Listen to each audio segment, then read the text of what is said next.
Herkese yeniden merhabalar, mutfağıma hoş geldiniz. Bugün sizlerle öksürüğü bıçak gibi kesen mucize bir tarif vermek istiyorum. Kendim ve çocuklarım için zaman zaman evimde yaptığım kür tariflerinden bir tanesi.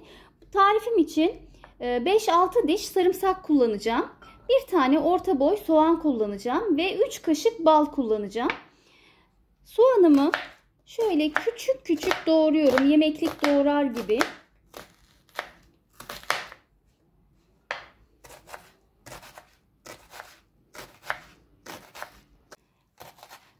Ben bu tür tarifleri çok önemsiyorum. Özellikle bağışıklık sistemi düşük olan insanlar için bağışıklık sistemini güçlendirmek için hiç hastalanmadan bile kullanılabilir.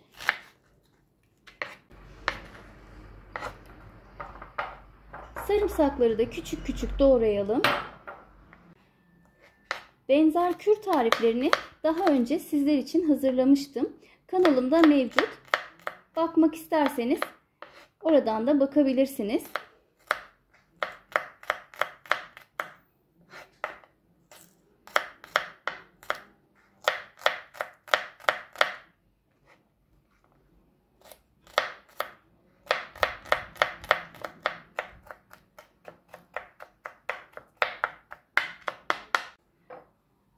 Soğan ve sarımsağı kuru, steril bir kavanoza karışık bir şekilde dolduralım.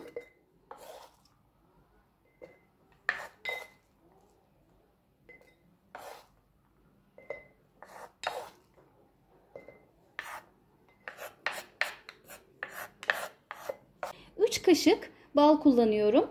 Kavanoza ekleyelim. Kullanacağınız bal mutlaka hakiki doğal bal olmalı.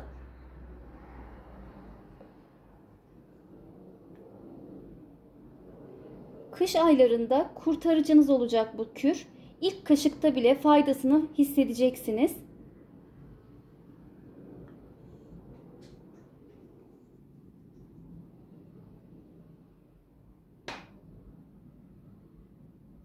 Güzelce karıştırarak balı, soğanı, sarımsağı yedirelim. Balın dibine, kavanozun dibine inmesini sağlayalım.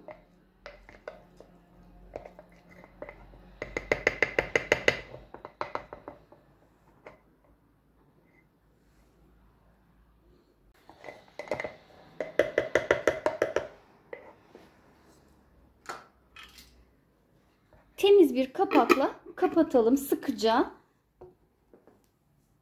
Kavanozumu alüminyum folyoyla ışık almayacak şekilde güzelce saralım. Dilerseniz koyu renkli bir poşette kullanabilirsiniz. Ve artık kürüm hazır. Şimdi kavanozumu buzdolabına kaldıralım ve 24 saat boyunca buzdolabında bekletelim. Daha sonrasında sonucu hep birlikte görelim. Tam 24 saat boyunca buzdolabında beklettim. Açalım. Evet, gördüğünüz gibi iyice sulanmış.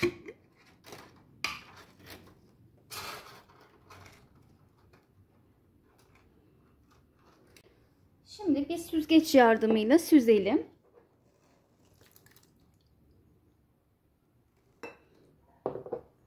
Bastırarak suyunun iyice süzülmesini sağlıyorum.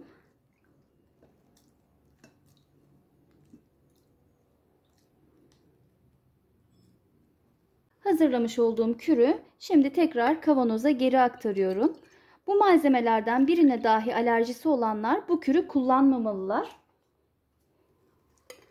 Kapağını kapatalım ve buzdolabında bir hafta kadar bu kürü muhafaza edebiliriz.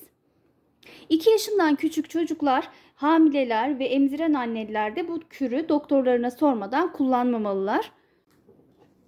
Çocuklar için bir tatlı kaşığı, yetişkinler için bir yemek kaşığı sabah akşam kullanılabilir.